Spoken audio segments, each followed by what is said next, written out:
India and China have exchanged diplomatic protests over the clashes at their disputed Himalayan border area, which have left at least 20 Indian soldiers dead.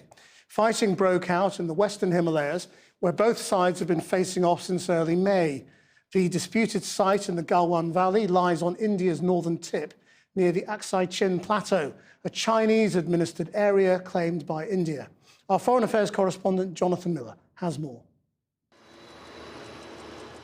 As Indian forces head eastwards and upwards through Kashmir towards Ladakh to defend the undefined frontier with China, details emerged of how hundreds of soldiers from two nuclear-armed neighbours got into a murderous brawl in pitch darkness on Monday. A vicious clash, commandos apparently wielding clubs draped in barbed wire and studded with nails, an Indian colonel being pushed off a cliff, reportedly triggering the mayhem. It could have triggered World War III mid-pandemic. The two sides bristling for 6 weeks now after a Chinese incursion. Satellite pictures today revealing hundreds of Chinese military vehicles in the Galwan River Valley, a strategic but desolate high-altitude desert where nothing grows and no one lives. Here it is, coming up on your screen right now, the first high-resolution picture. So here, the pictures pored over by outraged Indian pundits. These are Chinese vehicles, so guns weren't involved in the fighting because 25 years ago both sides agreed to ban firearms in the belt either side of their line of actual control. Hyper-nationalist sentiment rising in India, veterans demanding revenge from their populist prime minister. Narendra Modi prayed in tribute to the dead soldiers.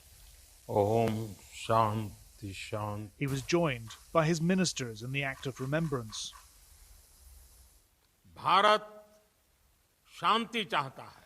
India wants peace, he said, but if provoked, India will provide an appropriate response. And in the case of our brave martyred soldiers, he went on, India should be proud they died fighting them.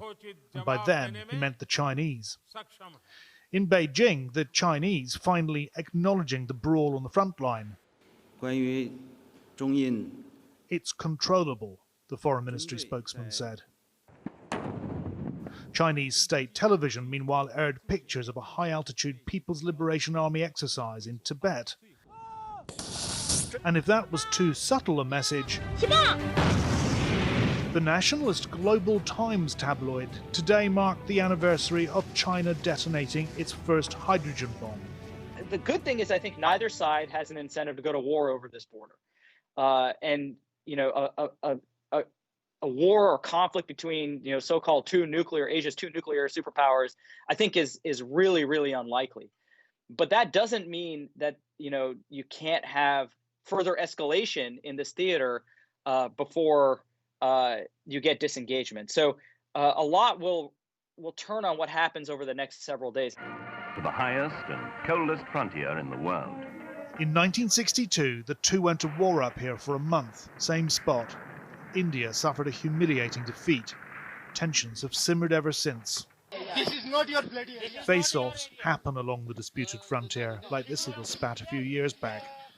Monday's dispute, though, the worst in half a century. And all down to lines drawn on maps by colonial cartographers, welcomed by Maharajas, rejected by Mandarins.